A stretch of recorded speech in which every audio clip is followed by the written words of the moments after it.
بسم اللہ الرحمن الرحیم الحمد للہ رب العالمین والصلاة والسلام علی سیدنا و مولانا محمد خاتم النبیین وعلی آلہ و اصحابہ اجمعین۔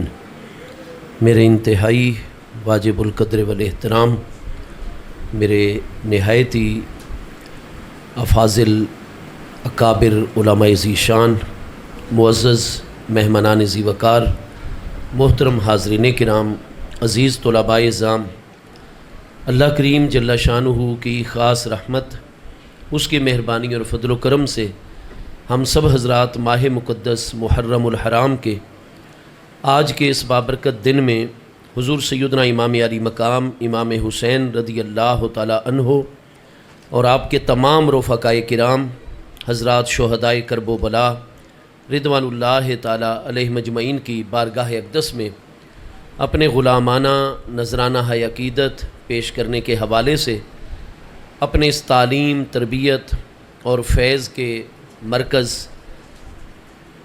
مدینۃ العلم کمپلیکس میں منعقد ہونے والی آج کی اس بابرکت محفل اقدس میں حاضر ہیں۔ رب کریم جل شانہ ہم سب کی یہ حاضری اپنی بارگاہ اقدس میں قبول و منظور فرمائے، اور ہمارے اس ادارہ کی انتظامیہ نے، اساتذہ کرام نے جس عقیدت، دینی جذبے اور محبت کے ساتھ اس بابرکت محفل اقدس کا انعقاد کیا ہے، اللہ پاک قبول و منظور فرماتے ہوئے ذکر امام علی مقام کے فیوز و برکات جملہ منتظمین اور ہم سب حاضرین کو عطا فرمائے۔ حضور سیدنا امام علی مقام امام حسین رضی اللہ تعالیٰ عنہ کی ذات بابرکات سے عقیدت رکھنا، محبت رکھنا، یہ ہم اہل ایمان کے بنیادی ترین تقاضوں میں شامل ہے، یہاں تک کہ اللہ کریم جل شانہ اپنے اس بندے سے محبت فرمانے لگ جاتا ہے جو بندہ حضرت سیدنا امام حسین رضی اللہ تعالیٰ عنہ سے محبت کرتا ہے۔ یعنی سیدنا امام علی مقام سے جو ہم اہل ایمان کی، نبی پاک علیہ السلام کی امت کی جو محبت ہے، وہ محض عقلی محبت نہیں ہے، بلکہ وہ قلبی محبت ہے اور ایمانی محبت ہے اور شرعی محبت ہے۔ امام المحدثین امام بخاری علیہ رحمت الادب المفرد آپ کی علماء میں شہرا آفاق کتاب ہے، اس میں آپ حسن سند کے ساتھ، اور آپ کے شاگرد امام المحدثین امام ترمذی علیہ رحمت جامع ترمذی کی دوسری جلد کتاب المناقب میں حسن سند کے ساتھ محبوب کریم علیہ السلام کے صاحب علم و دانش جلیل القدر صحابی حضرت سیدنا عقبہ بن حارث ثقفی رضی اللہ تعالیٰ عنہ سے روایت کر رہے ہیں کہ ہمارے پیارے آقا کریم علیہ السلام نے فرمایا احب اللہ من احب حسینن، کہ حضرت امام حسین رضی اللہ تعالیٰ عنہ کا اللہ تعالیٰ کی بارگاہ میں اتنا بڑا مقام قرب ہے، اتنا بڑا بلند مقام محبوبیت ہے کہ احب اللہ من احب حسینن، قیامت تک آنے والا جو میرا امتی مرد و عورت میرے پیارے حسین سے محبت کرے گا،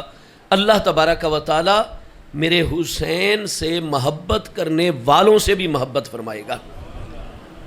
تو ایک انسان جو جس بھی دور کے اندر رہتا ہو، جس علاقے کے اندر رہتا ہو، جس زبان اور بولی کو بولنے والا ہو، جس رنگ، نسل، قوم، قبیلے، برادری کا ہو، اللہ پاک یہ نہیں دیکھتا، وہ تو خالق ہے، سب کو اسی نے پیدا فرمایا ہے۔ ہاں اللہ پاک یہ دیکھتا ہے کہ یہ میرا وہ بندہ ہے جس کے دل کے اندر میرے پیارے حسین کی محبت ہے۔ ہاں جی، تو اللہ پاک اس بندے سے محبت فرمانے لگ جاتا ہے جس بندے کو حضرت امام حسین سے محبت ہوتی ہے۔ تو جب حضرت امام حسین سے محبت کرنے والوں سے اللہ پاک محبت فرماتا ہے تو خود حضرت امام حسین سے اللہ پاک کتنی محبت فرماتا ہوگا، اس کا اندازہ ہم لگا سکتے ہیں۔ محبوب کریم علیہ السلام کے پیارے صحابہ کرام میں صحابی ابن صحابی اور نبی پاک علیہ السلام کے غلام زادے حضرت سیدنا اسامہ بن زید رضی اللہ تعالیٰ عنہما کی حدیث صحیح امام ترمذی بھی صحیح سند کے ساتھ، امام احمد بن حنبل المسند کے اندر صحیح سند کے ساتھ، امام ابو القاسم سلیمان بن احمد طبرانی جو 360 ہجری میں وصال فرما رہے ہیں، آپ موجم کبیر کی دوسری جلد میں صحیح سند کے ساتھ سیدنا اسامہ رضی اللہ عنہ فرماتے ہیں کہ مجھے عشاء کی نماز کے بعد اچانک کوئی ایسا کام پڑ گیا کہ مجھے محبوب کریم علیہ السلام کی خدمت اقدس میں حاضر ہونا پڑا۔ چنانچہ میں در والا پر حاضر ہو گیا، اور جیسے ہی در اقدس پر جا کر میں نے السلام علیکم عرض کی تو محبوب کریم علیہ السلام باہر تشریف لے آئے مجھ پر کرم فرمانے کے لیے۔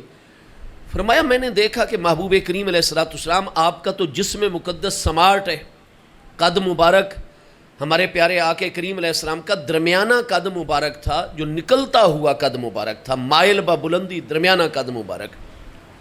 اسی طرح محبوب کریم علیہ السلام کا جسم مقدس بالکل ہی فربا اور بھاری نہیں تھا، جسم مبارک قربان جائیں پرگوشت ضرور تھا، لیکن اس پر فربہی کا اطلاق یا موٹے پن کا اطلاق تو پوری حیات طیبہ میں نہیں ہو۔ آپ کا پیٹ مبارک بالکل جو ہے کبھی بھی سینہ اقدس سے آگے نہیں ہوا۔ ہمارے پیارے آقا کریم علیہ السلام سماٹ جسم مبارک کے مالک ہیں، لیکن اس رات میں نے دیکھا کہ چونکہ شدید سردی تھی، محبوب کریم علیہ السلام نے کمبل اوڑھ رکھا ہے، لیکن مجھے واضح محسوس ہو رہا ہے کہ کوئی چیز ہے جس کو نبی پاک علیہ السلام نے اپنے مبارک دونوں پہلوؤں کے ساتھ لگایا ہوا ہے۔ تو ذہن میں طرح طرح کے خیال آتے ہیں۔ عین ممکن ہے، یہ حدیث پاک میں لفظ نہیں، یہ مجھ طالب علم کی سوچ ہے، عین ممکن ہے کہ بھئی کوئی میرے کریم آقا کو قربان جاؤں کوئی تکلیف نہ ہو، اس لیے کوئی ایسے پٹیاں وغیرہ کوئی ایسی چیز نہ باندھ رکھی ہو۔ آپ فرماتے ہیں میری تو ساری توجہ اس طرف ہو گئی کہ یہ کیا چیز ہے جو نبی پاک علیہ السلام نے اپنے جسم مقدس کے ساتھ لگا رکھی ہے۔ خیر، محبوب کا حکم ہو گیا، اس وقت کیسے آئے ہو؟ حضور فلاں معاملہ درپیش ہو گئے۔ کریم آقا نے فوراً کرم فرمایا، احکام جاری فرما دیے، اور جب نبی پاک علیہ السلام دوبارہ اندر جانے لگے تو میں نے عرض کی حضور سب کچھ کریم آقا کے قدموں پہ قربان، ماذا وانت تشتمل علیہ، حضور یہ کیا چیز ہے جس پر آپ نے اشتمال فرمایا ہوا ہے، اپنے جسم انور کے ساتھ لگا کر اوپر کمبل لپیٹے ہو، کیا چیز ہے؟ محبوب علیہ السلام چاہتے تو الفاظ کے ذریعے سے بتلا دیتے، لیکن نہیں۔ محبوب علیہ السلام نے جیسے کمبل لپیٹا ہوا تھا، حضرت اسامہ فرماتے ہیں میرے سامنے ایسے ہی محبوب علیہ السلام نے کمبل اپنے سینہ اقدس سے ہٹا دیا، ایسے کر کے کھول دیا۔ فَإِذَنْ الْحَسَنُ عَلَى جَنْبِهِ الْأَيْمَنِ وَالْحُسَيْنُ عَلَى جَنْبِهِ الْأَيْسَرِ، میں نے دیکھا کہ محبوب کریم علیہ السلام نے کمبل کے اندر حضرت سیدنا امام حسن مجتبی رضی اللہ تعالیٰ عنہ کی نورانی ذات بابرکات کو اپنے دائیں پہلو کے ساتھ چمٹایا ہوا ہے، اور سیدنا امام علی مقام امام حسین رضی اللہ عنہ کی پاکیزہ ذات بابرکات کو، چونکہ یہ دونوں کریم ہستیوں کا بچپن ہے، اپنے بائیں پہلو مبارک کے ساتھ لگا رکھا ہے، اور اسی حالت میں دعا فرمانی شروع کر دی، اللہم انی احبہما، اے اللہ پاک بے شک میں اپنے ان دونوں پیارے نواسوں سے محبت فرماتا ہوں۔ کیونکہ اب عشاء کے بعد میں نے بندہ بھیج کر، اپنا غلام حضرت انس بھیج کر، حضرت ثوبان بھیج کر ان پیارے نواسوں کو ان کی امی جان کے گھر سے یہاں بلایا، اور پھر حضرت اسامہ کو کام پڑ گیا اور مجھے 2-3 منٹ کے لیے باہر آنا پڑا۔ تو اللہ پاک تو دیکھ رہا ہے کہ مجھے اپنے نواسوں سے، شہزادوں سے کتنی محبت ہے۔ میں چاہتا اپنے بستر پر ان دونوں کو 2 منٹ کے لیے بٹھا کر اکیلے باہر آ کر حضرت اسامہ کی بات سن لیتا، لیکن اللہ پاک مجھے ان سے اتنی محبت ہے کہ جو ٹائم میں ان نواسوں کو دے چکا ہوں، میں ایک لمحے کے لیے بھی ان کو دور نہ کروں۔ سردی تھی، میں نے ان کو اپنے پہلوؤں سے لپٹا لیا اور اوپر کمبل ڈال کے میں ان کو ساتھ اس لیے چمٹا کر لے کر آیا ہوں، 1 منٹ کی جدائی گوارا نہیں کی، کیونکہ انی احبہما، اللہ پاک میں ان دونوں سے محبت فرماتا ہوں۔ فاحبہما، اللہ پاک تو بھی ان دونوں سے محبت فرما، واحب من یحبہما، اور جو قیامت تک آنے والا میرا امتی مرد و عورت میرے حسنین کریمین سے محبت کرے، احبہ من یحبہما، جو ان دونوں سے محبت کرے، ان سے محبت کرنے والوں سے بھی تو محبت فرماتے رہنا۔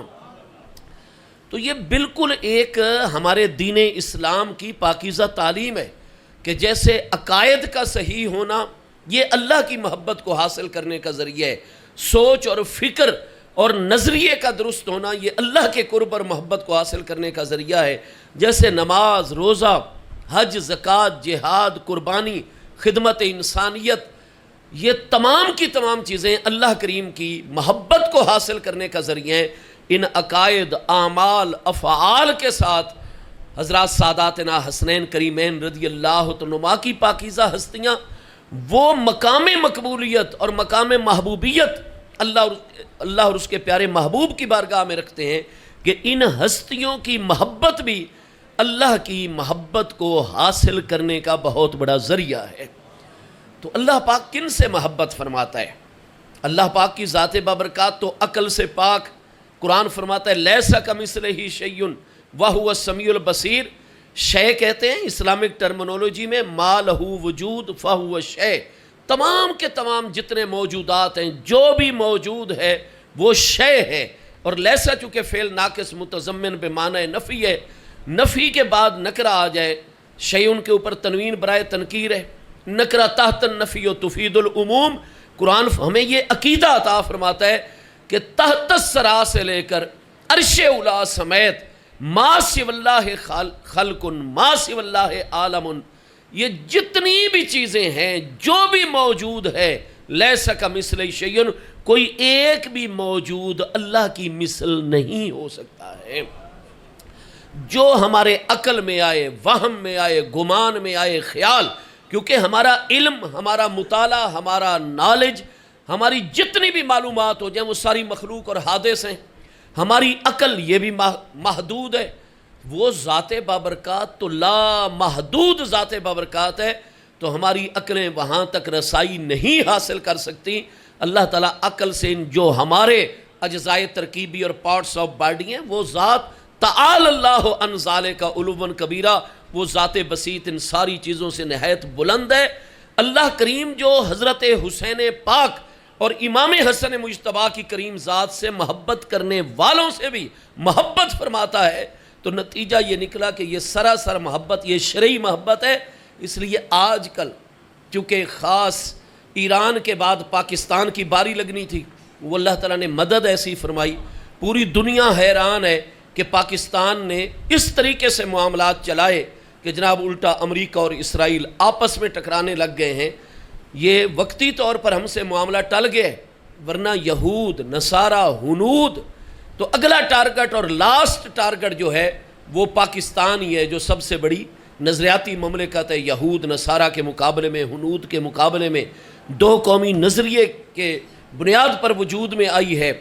عالم اسلام کی سب سے بڑی فوجی طاقت ہے اور آخری قلعہ اور اسلام کا آخری حصار ہے۔ تو نتیجہ یہ ہے کہ آپ دیکھ رہے ہیں کہ غیر محسوس طریقے پر آپ دیکھیں ڈی جی خان میں ایک امام پکڑا گیا ہے جو اصل میں یہودی ہے، لیکن اس نے شکل صورت مسلمانوں والی بنا کر 26 سال اس نے ڈی جی خان کی مسجد میں امامت کروائی ہے، اور اندازہ لگا سکتے ہیں کہ وہ عربی کا ماہر، فارسی کا ماہر، اردو کا ماہر، سرائکی کا ماہر، لیکن ایجنسیوں نے جب پکڑا ہے تو اس نے سارا کچھ اگل دیا کہ وہ اصل تو یہودی ہے، اور اسرائیل کے اندر بہت بڑا درس نظامی کا ادارہ ہے اور وہ وہاں کا فارغ التحصیل۔ تو جو یہود، نصارہ، ہنود علماء بنا کر اور وہ آ کر ہمیں امامتیں کروائیں گے، تقریریں کریں گے، درس دیں گے، حدیث پاک کا درس دیں گے، فقہ کا درس، تو مجھے بتائیے وہ کس لیے عالم بنے ہیں؟ تو وہ یہودی ہیں، تو وہ نصارہ ہیں، تو وہ ہندو، لیکن ان کا ایک مقصد ہے ہمارے معاشرے کو انتشار سے دوچار کرنا، ہمارے معاشرے میں تفریق پیدا کرنا، ٹھیک ہے جی۔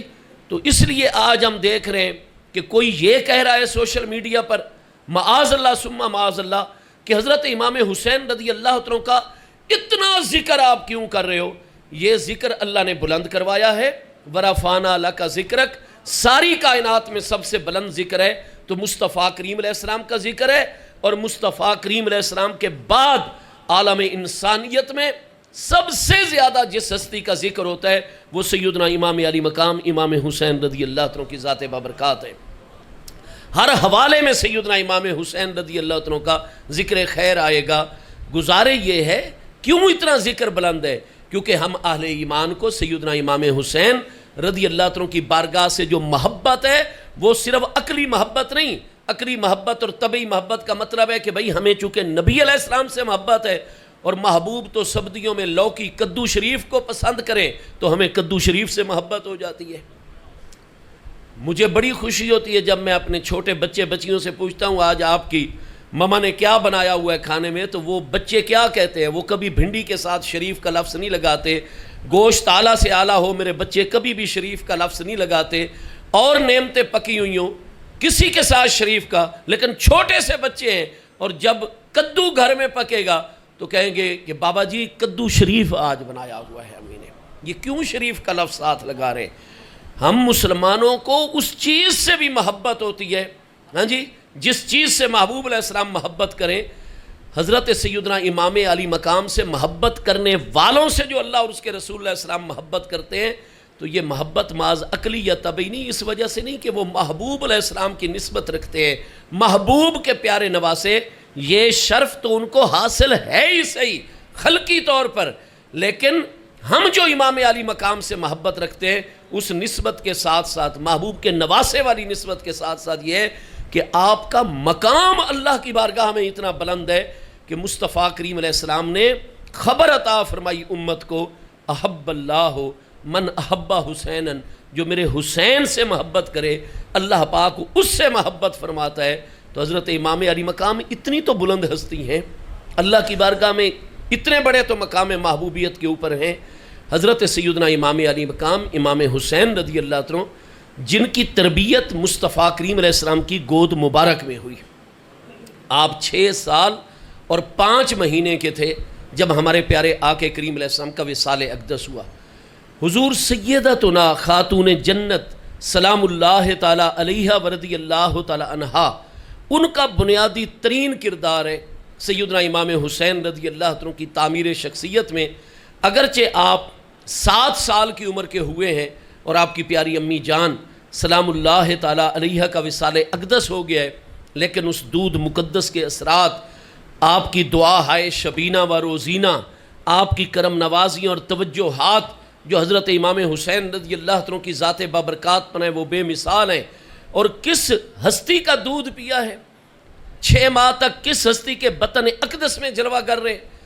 جامع ترمذی 2 جلد صفحہ 214 کتاب المناقب میں صحیح السند حدیث مبارکہ ہے، حضرت ام المومنین حضور سیدتنا عائشہ الصدیقہ رضی اللہ تعالی عنہا کی جو شاگردہ محترمہ ہیں تابعیات میں سے، حضرت امرہ بنت عمر، آپ کی یہ صحیح السند حدیث موجود ہے جامع ترمذی، مسند احمد، معجم کبیر طبرانی، بڑی بڑی کتب احادیث میں.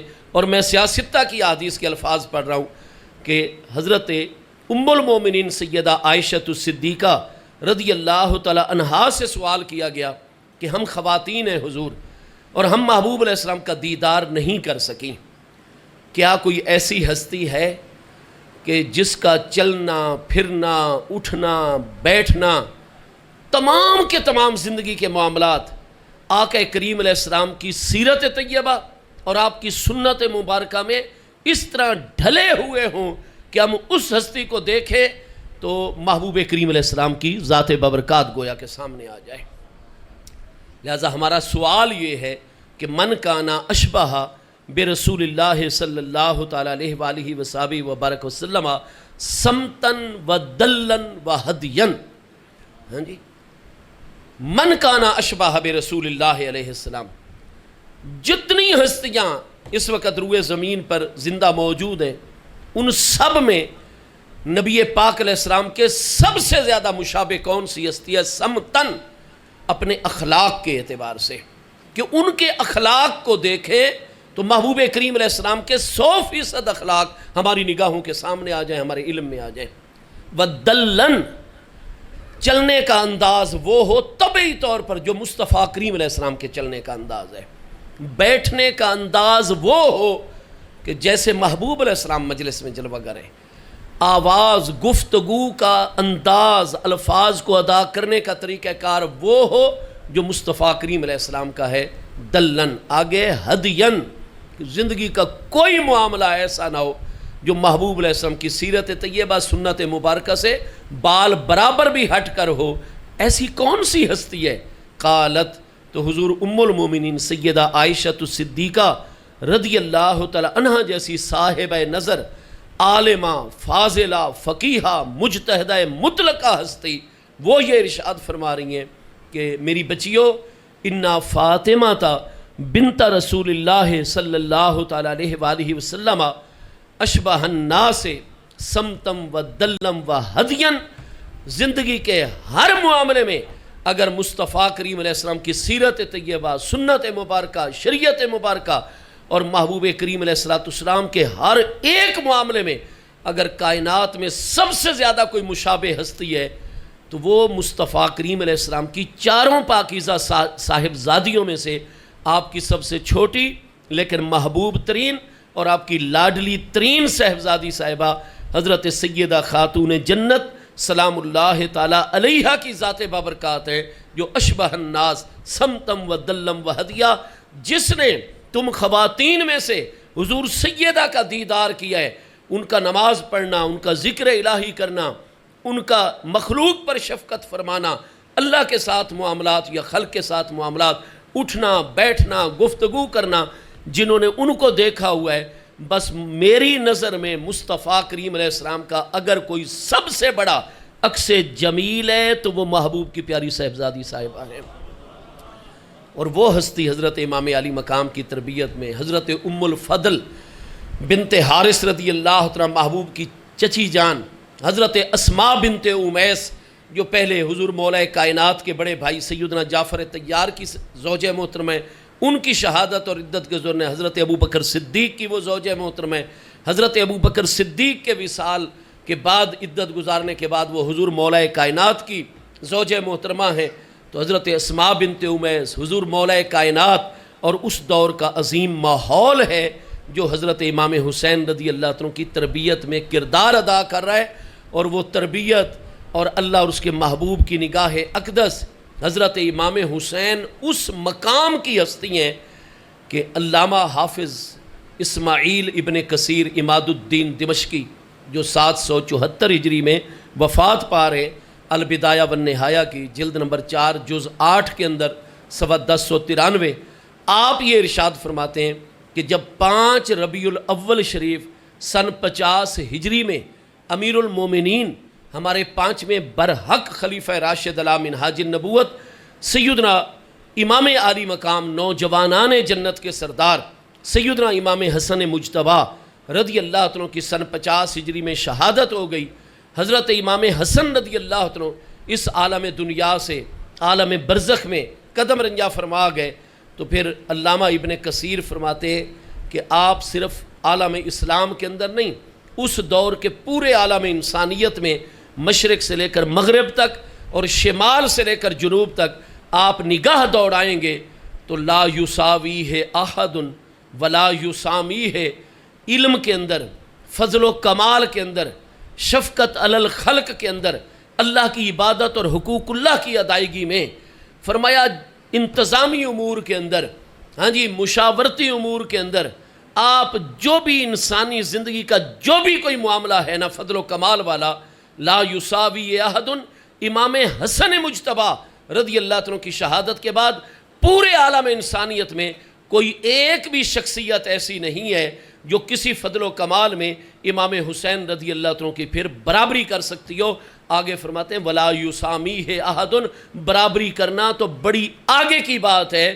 لا یسامی ہے، پورے عالم انسانیت میں اس کا کوئی ایک بھی فرد ایسا نہیں تھا جو فضل و کمال میں امام حسین رضی اللہ عنہ کے مرتبے کے قریب بھی پہنچ سکتا ہو. حضرت معاویہ بن ابی سفیان رضی اللہ عنہ تھوڑے منتظم ہیں، 3 بر اعظموں کو جو چلا رہے ہیں، اتنے منتظم ہیں، لیکن آپ کے بارے میں ہم جمہور اہل اسلام اہل سنت و جماعت کا علم کلام کے اندر کیا ہے؟ حضرت امیر معاویہ رضی اللہ عنہ نہ حضرت امام حسن سے افضل ہے نہ حضرت امام حسین سے افضل ہے. حافظ ابن کثیر کہتے ہیں مسلمانوں میں بھی اس وقت کوئی ایسی شخصیت، انصار میں سے بزرگ لمبی عمر پانے والے پیارے صحابی سیدنا عمر بن حزم انصاری رضی اللہ عنہ جیسی ہستیاں عالم دنیا کو امام علی مقام 10 محرم جمعے کے دن سن 61 ہجری میں شہادت کی منزل پر فائز ہو رہے ہیں، ہاں جی، اور حضرت سیدنا انس ابن مالک وہ 99 ہجری تک زندہ ہیں، حضرت عبداللہ ابن عباس رضی اللہ عنہ چچا جان ہیں حضور امام علی مقام کے، حضور مولا مرزا کے چچا زاد بھائی ہیں، محبوب علیہ السلام کے اور حبر الامت ترجمان القرآن، ہاں جی، اور وہ سن 68 ہجری میں طائف میں ان کا مزار شریف آج بھی طائف میں ہے، مکہ شریف سے 60 کلومیٹر دور وہ زندہ ہیں، کیونکہ وہ تو امام علی مقام سے 7 سال بعد میں سیدنا عبداللہ ابن عمر مجتہد مطلق اور فقیہ زمان صحابی ابن صحابی وہ سن 67 ہجری میں مکہ مکرمہ میں وصال فرما رہے ہیں۔ تو بھائی یہ ہستیاں حضرت امام علی مقام کے بعد عالم دنیا کو فیض یاب فرماتی رہی ہیں، لیکن اہل علم نتیجے کس کے اوپر ہیں کہ بے شک یہ تمام ہستیاں مسلمانوں میں موجود تھیں اور غیر مسلموں میں بھی بڑے بڑے حکیم، بڑے بڑے دانا، بڑے بڑے دانشور اپنے اپنے دائرہ کار میں موجود تھے، لیکن امام حسن مجتبیٰ کے بعد مطلقاً عالم انسانیت میں اور بالخصوص عالم اسلام میں وہ فرماتے ہیں لا یساوی احد، ہم جس زاویے سے بھی اور جس پہلو سے بھی امام حسین رضی اللہ عنہ کی سیرت طیبہ اور ذات بابرکات کو دیکھتے ہیں، نظر یہ آتا ہے کہ لا یساوی احد، کوئی ایک بھی آپ کی برابر کی ہم پلہ شخصیت نہیں ہے، اور برابری اور مساوات تو کجا رہ گیا، ہاں جی، لا یسامی احد، آپ کے مرتبے کے قریب بھی کوئی شخصیت نہیں پہنچ پائی ہے۔ اور وہ ہستی یہ سٹینڈ لیتے ہیں، ہاں جی، انی لا اباجع ولا اہلی لیزیدہ، کچھ بھی ہو جائے، سورج مشرق کی بجائے مغرب سے طلوع کر جائے، ہاں جی، میری جان چلی جائے، میرے پیارے بچے میری نگاہوں کے سامنے قربان کر دیے جائیں، آپ آدم علیہ السلام کے پیارے بچوں کے زمانے سے لے کر اور واقع کربلا تک آئے تو بلا مبالغہ یہ کوئی خطیبانہ جملے نہیں ہیں۔ خطاب کی ڈیفینیشن اور تعریف کیا ہوتی ہے؟ القاء قضایا مقبولۃ عند الناس علی الناس، خطاب کی ڈیفینیشن اور تعریف اہل علم کے نزدیک یہی ہے کہ آپ جس مجمع میں بیٹھے ہیں جو چیز، جو قضایا، جو جملے، جو فکرے، ہاں جی، اور جو باتیں سامنے والوں آپ کے مخاطبین کو اچھی لگتی ہوں، ان کے کانوں کو بھی سرور دیتی ہوں، ان کے دل و دماغ کو راحت دیتی ہوں، ان قضایا اور باتوں کا القاء کرنا، ان کے کانوں تک اور دل و دماغ تک پہنچانا، اسی کو خطاب کہا جاتا ہے۔ اس لیے خطیب وہ ہوتا ہے جو عوام کو خوش کر دے۔ الخطیب کی جو اس کو ڈیفائنڈ کیا گیا ہے اور جو اس کی تعریف اور ڈیفینیشن اہل علم نے بیان کی ہے، اگر عوام خوش نہیں ہوئے اس کے خطبے سے تو وہ خطیب نہیں ہوگا، کیونکہ خطیب کا کام ہوتا ہے ایسے چٹکلے چھوڑ دینا، کچھ حقائق بھی بیان کرنا، لیکن حقائق کے ساتھ ساتھ صرف وہ باتیں کرنا کہ اہل مجلس کے چہروں کو پہلے پڑھ لینا، اور ان کے چہرے، چونکہ چہرے جو ہوتے ہیں اور آنکھیں جو ہوتی ہیں وہ مافز ضمیر کو بیان کر رہی ہوتی ہیں۔ تو بہترین خطیب اور کامل خطیب وہ ہوتا ہے جو اپنے مخاطبین کے چہرے کو دیکھے اور پھر ان کے اندر تک رسائی حاصل کر لے، اور جو چیز اس مجمع کو خوش کر دے وہ ویسی باتیں کر کے کچھ حقائق، کچھ غیر حقائق، اور نعرے ہی نعرے لگ جائے اور زندہ باد ہی زندہ باد اور بلے بلے ہو جائے اور واہ واہ ہو جائے، ٹھیک ہے جی، اس کو حقیقت میں خطیب کہتے ہیں۔ تو میں طالب العلم، میں تو خطیب ہوں نہیں، ٹھیک ہے جی، تو اس بات کے اندر خطیبانہ کوئی جملہ بازی یا تک بندی نہیں ہے، یہ بالکل بلا مبالغہ حقیقت میں بیان کر رہا ہوں۔ آپ قرآن مجید فرقان حمید سے نور و فیض حاصل کریں، آپ انبیاء کرام علیہ السلام کی مقدس سیرت ملاحظہ فرمائیں، عالم انسانیت کے اندر جتنی حق کی پاسبانی کے لیے قربانیاں دینے کا مرحلہ آئے گا نا، اس میں اپنی جان کی قربانی، مال کی قربانی، اولاد کی قربانی، غریب الوطنی گوارا کرنا، وطن سے بے وطن ہو جانا، اور ایک یعنی جس کی کوئی حیثیت ہی نہیں ہے اس کی بھی باتیں سننا اور اس پر بھی صبر کر جانا، یہ چھوٹے سے چھوٹی قربانی اور آزمائش سے لے کر جان تک دینے کی قربانی تک یہ ماضی کے اندر عالم انسانیت حق کی سربلندی اور حفاظت کے لیے جتنی قسم کی قربانیاں دی گئی ہیں وہ ساری قربانیاں میدان کرب و بلا میں آپ کو اکیلے امام حسین کی ذات بابرکات کے اندر نظر آئیں گے. اور یہ کوئی خطیبانہ تک بندی نہیں ہے، یہ حقیقت ہے. تو جو ہستی اتنے بڑے امتحان کو سینے سے لگاتے ہیں وہ کوئی بچپن کے مراحل میں سے اس وقت گزر رہے تھے جب یزید کو ولی عہد مقرر کیا گیا تھا سن 56 ہجری کے اختتامی دنوں میں یا سن 50-57 ہجری کے ابتدائی دنوں کے اندر. تو امام علی مقام رضی اللہ عنہ کی قربان جائیں ولادت مبارکہ جو ہے تو وہ ہے 5 شعبان المعظم سن 4 ہجری. تو شعبان سن 56 ہجری تک امام علی مقام کی پوری عمر 52 سال بن جاتی ہے سن قمری کے اعتبار سے. کوئی 51 سال بنے گی سن شمسی کے اعتبار سے. بہرحال 50 سال کی عمر سے ابو اور زائد ہیں اور عقل دار تو 40 سال کی عمر میں نکل آتی ہے. ہاں جی. اور امام علی مقام کا خون مقدس ملاحظہ فرمائیں، ان کا جوہر بشری آدم علیہ السلام کی کمر سے لے کر حضرت ابراہیم علیہ السلام، حضرت اسماعیل علیہ السلام اور کن کن پشتوں میں سے گزرتا ہوا حضرت عبد المطلب اور حضرت ابو طالب اور حضور مولائے مرتضیٰ امام الاولیاء شیر خدا کرم اللہ تعالیٰ وجہ الکریم کی پشت مبارک تک پہنچ کے اپنی پیاری امی جان کے شکم اقدس کی طرف منتقل ہوتا ہے. یخرج من بین صلب والترائب. اور حضور سیدہ رضی اللہ تعالیٰ عنہا کی کریم ذات کون ہے؟ وہ جو پورے کائنات خلق میں مصطفیٰ کریم علیہ السلام کی محبوب ترین ہستی ہیں. ہاں جی. تو حضرت امام حسین رضی اللہ عنہ کا خون مقدس دیکھیے، آب تطہیر سے جن کے جوہر کو گوندھا جا رہا ہے، محبوب علیہ السلام کی ان پر نگاہ شفقت اور نگاہ تربیت ملاحظہ کیجئے. اور یہ سارا اور عمر مبارک ان کی دیکھیے اور کس ماحول میں وہ پروان چڑھے ہیں. تو حضرت امام حسین رضی اللہ عنہ جو اتنا بڑا سٹینڈ لیتے ہیں کہ اس بیعت نہ کرنے کی صورت میں آج تک جو عالم انسانیت پر آزمائشیں آئی ہیں وہ اکیلے میری ذات پر ٹوٹ پڑیں گی. لیکن وہ پھر بھی موقف کیا اختیار کرتے ہیں؟ انی لا اباجی ولا اہلی، بے شک میں بیعت نہیں کروں گا، نہ میرے بچوں میں سے اور میرے اہل میں سے، میرے عیال میں سے کوئی بیعت کرے گا. کیوں بیعت سے انکار کر دیا؟ حتیٰ کہ سر داد نہ داد در دست یزید، ہاتھ مبارک اس کے ہاتھ میں نہیں دیا، اپنا سر انور پیش کر دیا، سب کچھ پیش کر دیا. جس بندے میں دنیا داری ہوتی ہے نا، اس کی اپنی ایک نفسیات ہوتی ہے اور سائیکی ہوتی ہے اس کی اپنی. اس نے تو ہر معاملے میں دنیا داری کو چونکہ مد نظر رکھنا ہوتا ہے، دنیا داری ہی صرف اس کے پیش نظر ہوتی ہے.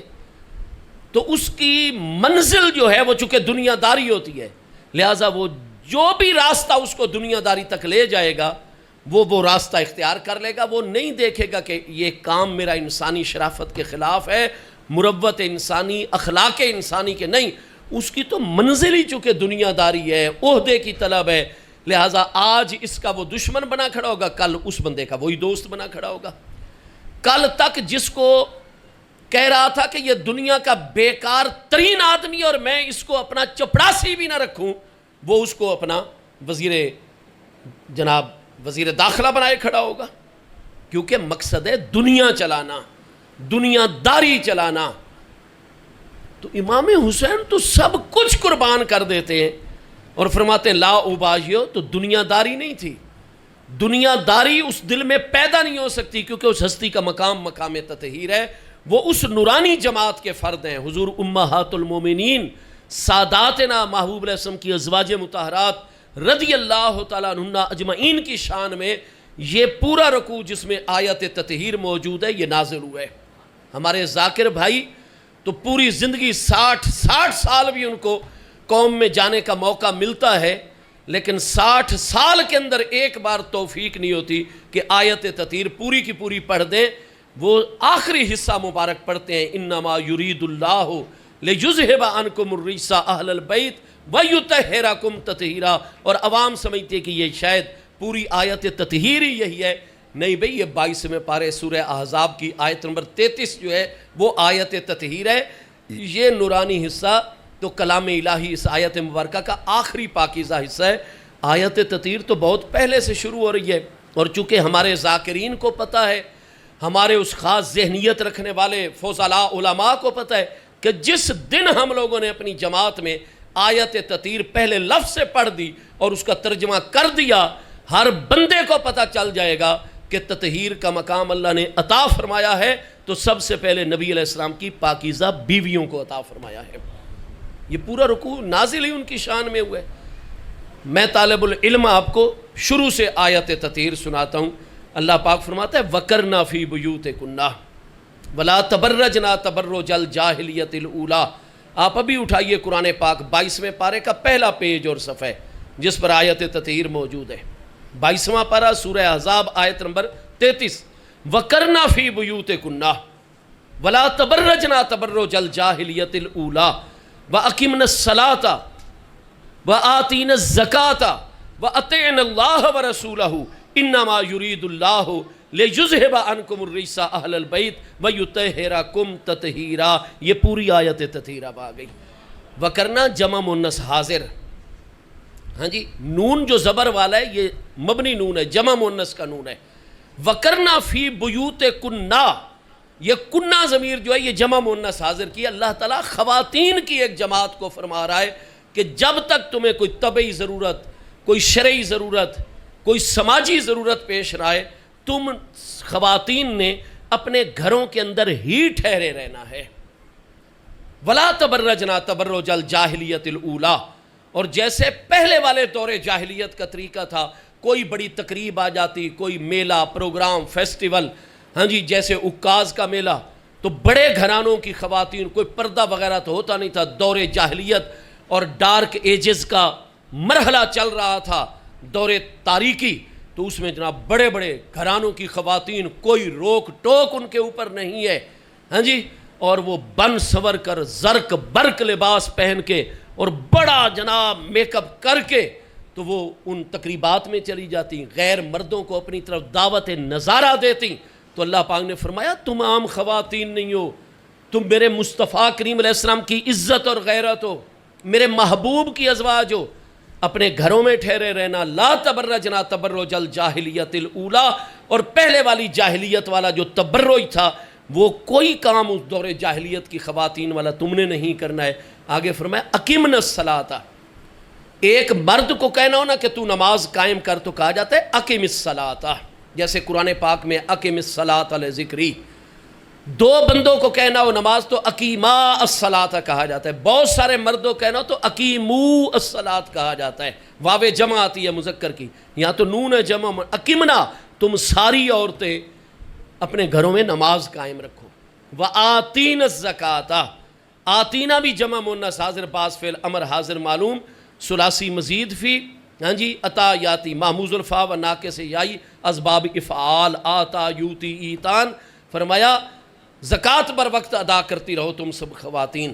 آگے فرمایا اطیعنا، بہت سارے مردوں کو کہنا ہو تم اطاعت تو اطیعو کا لفظ آتا ہے، اطیعوا اللہ والرسول قرآن پاک میں موجود ہے. اطیعنا جمع مؤنث حاضر، فعل امر حاضر معلوم ہے. تم سب خواتین ہر بات میں اللہ اور اس کے پیارے رسول اللہ علیہ السلام کی اطاعت جاری رکھو. اور آگے فرمایا انما یرید اللہ لیذھب عنکم الرجس اہل البیت، اے میرے محبوب کے گھر والو تمہارے لیے یہ سخت احکام کیوں ہیں، اتنی پابندیاں ہیں. اور اس سے پیچھے آیت نمبر 29 میں یا ایھا النبی کل ازواجک ان کنتن تردن الحیاۃ وزینتہا فتعالین امتعکن واسرحکن سراحا جمیلا. چونکہ یومیہ خرچے کا مطالبہ کیا تھا، اللہ نے پورا رکوع اتار دیا کہ میرے محبوب کی بیویو اگر تم ان کنتن تردن الحیات الدنیا وزینتہا، اگر یہ یومیہ خرچہ تمہیں چاہیے، تعالین آ جاؤ، ہم اپنے خزانوں سے تمہیں خرچہ دے دیتے ہیں، لیکن اس کے بعد اسرحکن سراحا جمیلا، جو محبوب کی زوجہ خرچہ مانگے گی اچھے طریقے سے طلاق دے کر اس کو محبوب کے حرم اور نکاح اور گھر سے باہر کر دیا جائے گا. تم میرے محبوب کے گھر میں اگر رہنا چاہتی ہو، محبوب کے قرب میں رہنا چاہتی ہو، تو کھانے کے ایک لقمے کا مطالبہ بھی نہیں کرو گی اور پانی کے ایک گھونٹ کا مطالبہ بھی نہیں کرو گی. یہ قرآن فرما رہا ہے. 21واں پارہ سورہ احزاب، یہ اسی رکوع میں آیت ہے، آیت نمبر 29 ہے یہ سورہ احزاب کی 21ویں پارے میں. وہ بھائی عام سے عام مسلمان عورت کو تو حق حاصل ہے، جب نکاح کے ذریعے سے بیاہ کر وہ اپنے شوہر کے گھر میں چلی جائے، شوہر کے گھر کو آباد رکھے، تو اسلام فرماتا ہے اس کا سکنا جائے رہائش شوہر کے ذمہ ہوگی، اس کا نان نفقہ روٹی بنیادی اخراجات شوہر کے ذمہ ہوں گے، علاج معالجہ ہر بنیادی ضرورت شوہر کے اوپر لازم ہوگی. نہ دے شوہر، وہ عدالت میں جا سکتی ہے، قاضی اور جج کے پاس رجوع کر سکتی ہے. وہ نہیں خرچہ دیتا، نہیں سہولتیں دیتا، وہ اس کو اپنے بستر پر آنے سے روک سکتی ہے، اور شوہر کو اجازت نہیں کہ وہ عورت کے بارے میں بدگمانی کرے یا گال گلوچ کرے یا اس پر ہاتھ اٹھائے. وہ اپنے مجامعت والے حق سے بھی اس کو روک سکتی ہے جب تک وہ اس کے بنیادی حقوق نہ ادا کرے، اس کے نان نفقے کا خیال نہ کرے.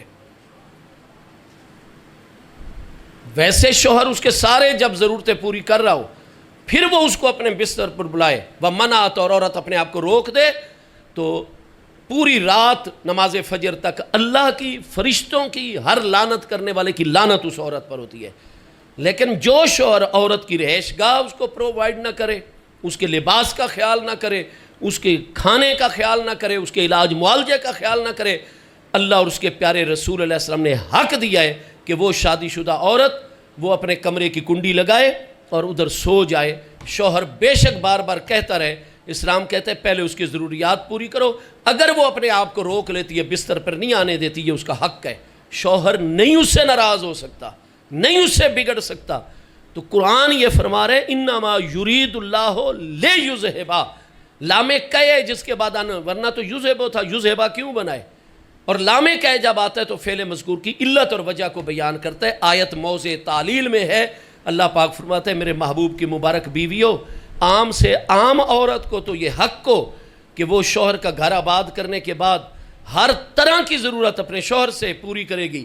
لیکن تم ہستیوں کو میں اللہ پاک اتنا بھی حق نہیں دے رہا کہ کھانے کا ایک لقمہ یا پانی کا ایک گھونٹ بھی میرے محبوب سے طلب کر سکو. باقی تمام خواتین انسانیت کے مقابلے میں تم محبوب کی گھر والیوں کے لیے اتنے سخت احکام میں نے کیوں نازل کیے ہیں؟ انما یرید اللہ لیذہب عنکم الرجس اہل البیت، میرے محبوب کے گھر والوں پکی بات ہے ان سخت ترین احکام کے ذریعے سے اللہ تعالیٰ تمہارے متعلق ارادہ فرما رہا ہے کہ تمہارے دلوں سے ہر رجس، دنیا کی ہر طلب اور خواہش اللہ پاک ہمیشہ ہمیشہ کے لیے دور فرما دے. وَيُطَهِّرَكُمْ تَطْهِيرًا، اور تمہارے باطن کو اس طرح پاک فرما دے جیسے پاک فرمانے کا حق بنتا ہے. اس سے اگلی آیت بھی امہات المومنین کے متعلق ہے، آخری آیت اس رکوع کی، آیت نمبر 34، وَاذْكُرْنَا مَا يُتْلَى فِي بُيُوتِكُنَّ. اس سے پچھلی آیت یا نساء النبی لستن کاحد من النساء. تو آیت تطہیر اور یہ مقام تطہیر والا رکوع بنیادی طور پر ان ہستیوں میں. پھر محبوب علیہ السلام نے حضرت ام المومنین سیدہ ام سلمہ سے وہ چادر منگوائی. حضور مولا مرزا، حضور سیدہ خاتون جنت، حضور ساداتنا حسنین کریمین، ان کو طلب فرما کر اپنی پاکیزہ چادر ان ہستیوں کے اوپر ڈال کر اللہ کی بارگاہ میں عرض کر دی، یا اللہ میں تیرا محبوب ہوں، میں نے اپنی چادر میں ان کو محفوظ کر دیا، تو ان کو تطہیر کا مقام عطا کر کے ہمیشہ کے لیے محفوظ. تو محبوب علیہ السلام نے چادر ڈال کر دعا فرمائی، اللہم ہاؤلاء اہل بیتی و حامتی. اللہ پاک تو نے آج کرم فرمایا، میری نسبت کی وجہ سے میری بیویوں کو مقام تطہیر عطا فرما کر دنیا کی ہر طلب اور خواہش ہمیشہ کے لیے ان کے دلوں سے دور فرما دی، اور اپنی محبت کے لیے ان کے دلوں کو اس طرح پاک فرما دیا جیسے پاک فرمانے کا حق بنتا ہے. میری بیویوں پر تو نے کرم فرمایا. ہاؤلاء اہل بیتی، یہ چار ہستیاں بھی میرے اہل بیت اطہار ہیں. وحامتی، اور باقی تمام اہل بیت اطہار کے مقابلے میں یہ چار ہستیاں مجھے سب سے زیادہ محبوب اور پیاری ہیں. اللہم اذہب عنہم الرجس، ان چار ہستیوں کے دلوں سے بھی دنیا کی ہر طلب اور خواہش ہمیشہ ہمیشہ کے لیے دور فرما دے، اور ان کے دلوں کو بھی یوں پاک فرما دے جیسے پاک فرمانے کا حق بنتا ہے. رجس سے مراد ہے اسباب دنیا کی طلب اور خواہش. تو پھر چوتھی ہستی کون ہے چادر تطہیر میں؟ امام حسین رضی اللہ عنہ. تو بھائی پھر بطور ایک مومن کے تو ذہن رکھنا پڑے گا کہ امام حسین رضی اللہ عنہ تو ابھی بچپن مبارک میں تھے کہ جب محبوب کی ازواج کو اللہ نے تطہیر کا مقام عطا کیا تھا تو دعائے مصطفیٰ علیہ السلام کی وجہ سے ان 4 ہستیوں کو بھی تطہیر کا مقام عطا فرما دیا تھا. اور یہاں تطہیر سے مراد کوئی معصوم ہونا نہیں ہے.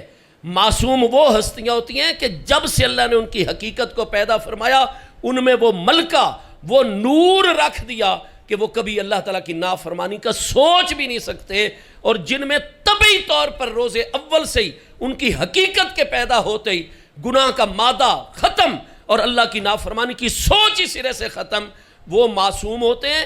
اور یہ صرف یا ملائکہ کرام ہے یا انسانوں میں سے صرف رسولان نظام انبیاء کرام علیہ السلام ہے، باقی انسان محفوظ ضرور ہے. تو یہاں معصومیت نہیں ثابت ہوتی جو انبیاء اور ملائکہ ہے، مراد ہے رجس دنیا کی طلب اور خواہش. تطہیر کا مطلب ہے کہ جس ہستی کو اللہ نے تطہیر، تمام امہات المومنین 4 یہ مبارک آل ابا آل کسا ہستیاں، ان کے بارے میں تو مومن سوچ بھی نہیں سکتا کہ کبھی دنیا کی طلب، دنیا کے عہدوں کی طلب، اسباب دنیا کی طلب ان کے نزدیک بھی آتی ہو. امام حسین نے دنیا داری کی خاطر انکار نہیں کیا تھا، نہ یہ فرماتے تھے کہ یزید کو ہٹا دو اور مجھ حسین ابن علی کو اپنا حکمران بناؤ، حکمران میں بننا چاہتا ہوں. آپ 10 سال مطالعہ کر لیں اس موضوع پر ہر کتاب کا، آپ کو کہیں آدھا جملہ بھی نہیں ملے گا کہ امام حسین نے کبھی اس خواہش کا اظہار کیا ہو کہ یزید کو ہٹاؤ اور مجھے حکمران بناؤ. آپ فرماتے تھے میں بیعت اس لیے نہیں کرتا کہ ان السنت قد امیتت و ان البدعۃ قد احییت. فرمایا مسلمانوں کے مرکزی امیر کے انتخاب کا ایک طریقہ ہے جو اللہ اور اس کے محبوب نے عطا فرمایا ہے، اور وہ ہے امرہم شورا بینہم.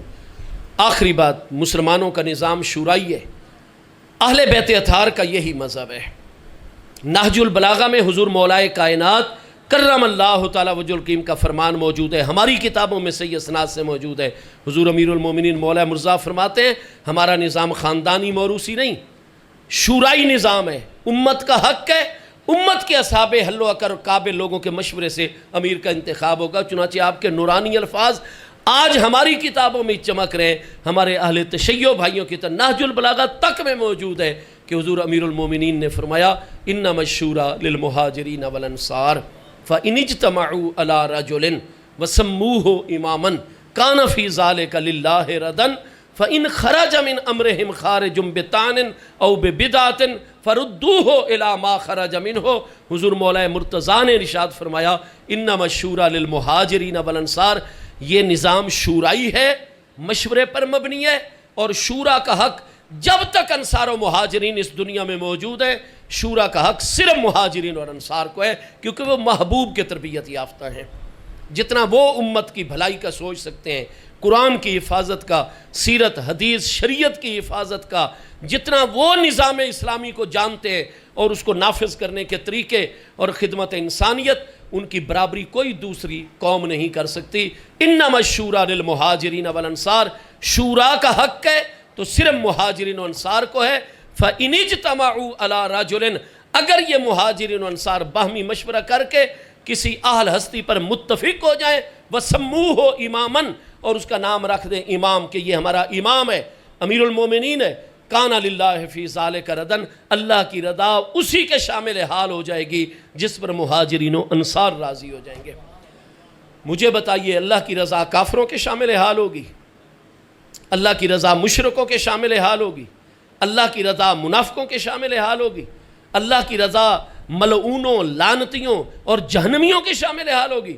اللہ کی رضا مخلص مومنین کے شامل حال. اور مولا کائنات کیا فرماتے ہیں؟ کان فی ذالک للہ ردن، جس کے اوپر مہاجرین و انصار متفق، اللہ کی رضا اسی کے ساتھ شامل حال. تو پھر مولا مرتضیٰ کا تو عقیدہ کھل کر سامنے آ گیا شیعہ سنی ساری کتابوں کی روشنی میں کہ حضور مولا مرتضیٰ مہاجرین و انصار کو وہ جہنمی نہیں مانتے تھے، لعنتی نہیں مانتے تھے، منافق نہیں مانتے تھے، دوزخی کافر مشرک نہیں مانتے تھے. اللہ کی رضا مخلص مومنوں کے شامل ہاتھ التی ہے. اہل بیت اطہار اور مولا مرتضیٰ کی بارگاہ میں تمام مہاجرین و انصار مخلص ترین اہل ایمان، جنتی اور کریم ہستیاں ہیں. دوسرا فرمایا وَسَمُّوهُ اماماً، جس پر مہاجرین انصار متفق ہو جائے اور اس کا نام امام رکھ دیں تو پتہ چلا امام کے بارے میں نص نہیں آتی آسمانوں سے، اللہ کی طرف سے نہیں امام مقرر کیا جاتا. انما الشورى للمہاجرین والانصار فإن اجتمعوا على رجل وسموه اماما. مہاجرین و انصار مجتمع ہوں گے، وہ آپس میں مشورہ کریں گے، مشورے کی روشنی میں جس ہستی کو وہ امام مقرر کر دیں گے. تو امام مقرر کرنا اسلام میں اللہ کا فریضہ نہیں ہے، نبی علیہ السلام کی امت نے امام مقرر کرنا ہے. منصوص ملہ نہیں ہوتا، جو اللہ اور اس کے محبوب نے شرائط بیان کی ہیں وہ جس ہستی میں نظر آئے، امت کے اصحاب حل و عقد نے اس کا انتخاب کرنا ہے. تو حضور امام عالی مقام یہی فرماتے ہیں، میں یہ نہیں کہتا مجھے حکمران بناؤ، نہیں، جو محبوب کا دیا ہوا طریقہ ہے کہ محبوب نے پنجگانہ نمازوں کا امام حضرت ابو بکر صدیق کو بنایا، امام کبیر، اس کا فیصلہ نہیں فرمایا، وہ امت کا حق تھا. حضرت ابو بکر نے اتنی اعلیٰ خدمات سر انجام دی ہیں، دونوں سپر پاورز اپنی ڈیفنس لائن پر جانے پر مجبور کر دیں، مرتدین کا فتنہ ختم کر دیا، منکرین زکوٰۃ کا فتنہ ختم کر دیا، اور یہ جو مدعیان نبوت تھے کذاب دجال لوگ، ان کا فتنہ ختم کر دیا، قرآن کو مدون فرما دیا، سیرت کے اصول مقرر کر دیے. الغرض 2.25 سال کی قلیل مدت میں ہر چیلنج کا مقابلہ کیا اور مکمل مسلمانوں کے لیے راستے کھول دیے وصال تک. اتنا بڑا احسان ہے حضرت ابو بکر صدیق رضی اللہ عنہ کا. لیکن ان کے بیٹے عبد الرحمن بن ابی بکر ہیں، عبداللہ بن ابی بکر ہیں، انہوں نے 3 دن 3 راتیں مشورہ کیا، اور جس دن وصال فرما رہے ہیں کہ ان ولیت علیکم احدا بمشورتکم فتطیعون. مسلمانوں مجھے بتاؤ، میں ابو بکر کا آخری وقت آنے والا ہے، میں نے 3 دن 3 راتیں ہر بندے سے مشورہ کیا ہے، اور سارے مہاجرین و انصار کی رائے جس ہستی پر متفق ہوئی ہے، اگر میں اس کا نام لے کر اس کو مقرر کر دوں، کیا میرے بعد اس کی اطاعت کرو گے؟ ہماری کتنی کتب میں حدیثیں صحیح ہے. فقام علی بن ابی طالب اولاً، پہلی صف میں سب سے پہلے پیر والے دن 22 جمادی ثانی سن 13 ہجری سب سے پہلے حضور مولا مرزا کھڑے ہوئے اور آپ نے فرمایا یا خلیفۃ الرسول ان ہوا عمر فنام. ہم سارے مہاجرین و انصار نے مشورہ دیا آپ کو حضرت عمر کے متعلق، اگر آپ حضرت عمر کو نومینیٹ کریں گے فنام، ہم بھی اطاعت کریں گے، اور اگر حضرت عمر کے علاوہ کسی کا آپ نے نام لیا تو ہم دوبارہ مجلس سے مشاورت قائم کریں گے، جس پر سب کی رائے ٹھہرے گی اس کو آگے لے کر آئیں گے. تو حضرت عمر کا انتخاب ہوا ہے تو تمام مہاجرین انصار کے مشورے سے، کیونکہ انما الشورى للمہاجرین والانصار. حضرت عمر آپ جب زخمی کیے گئے نماز فجر کے وقت، آپ نے 6 رکنی کمیٹی بنائی، تمام مہاجرین و انصار نے اس فیصلے کو قبول کیا، تائید کر دی غور و فکر کر کے.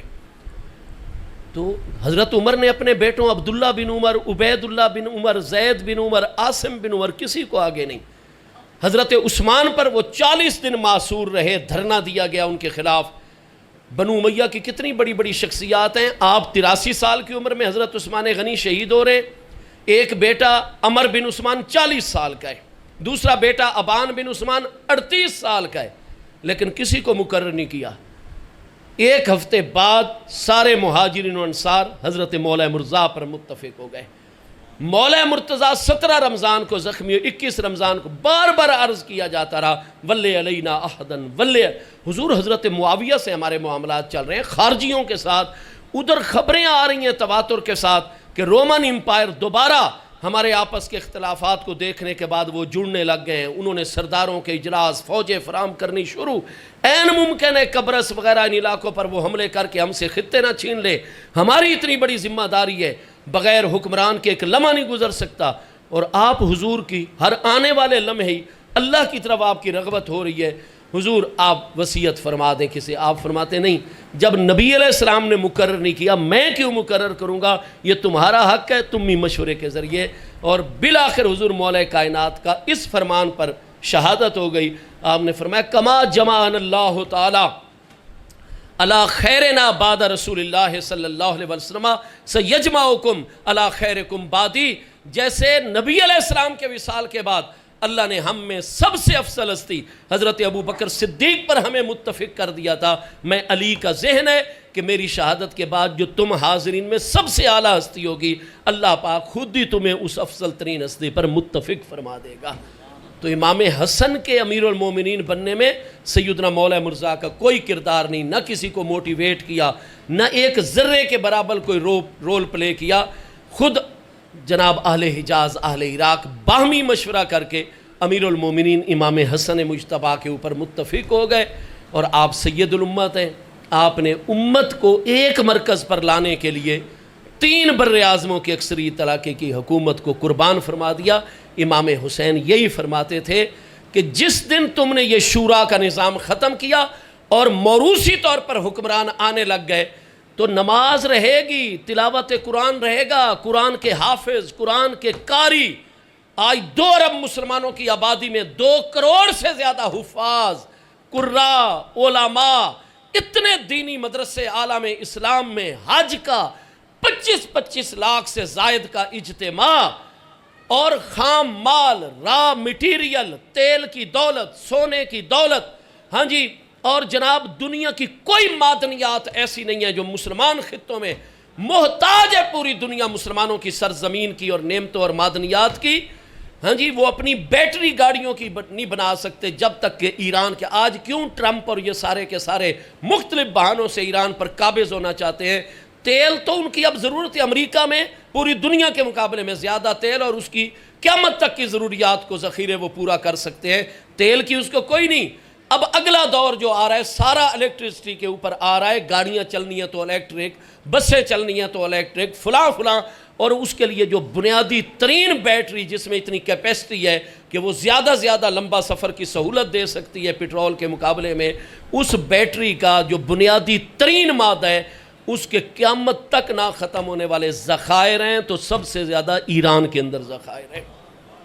ہاں جی، تو ہر نعمت تو اللہ نے ہمیں عطا کی، اور اس کے باوجود اسرائیل ملتان ڈویژن جتنا، اور ایک امریکہ جو ساری دنیا کا تھانے دار 2 ارب مسلمانوں سے اور ہر وسائل رکھنے والے مسلمانوں سے نہیں۔ امام علی مقام یہی فرماتے تھے اس وقت تک تم مضبوط رہو گے جب تک اسلام کے پاس قوت نافذہ رہے گی اور اس کی روح شورائی نظام ہے، خاندانی نظام بنے گا، تو پھر نمازیں بھی ہوں گی، روزے بھی ہوں گے، تقریریں بھی، تدریسیں بھی، مسجد بھی، مدرسہ بھی۔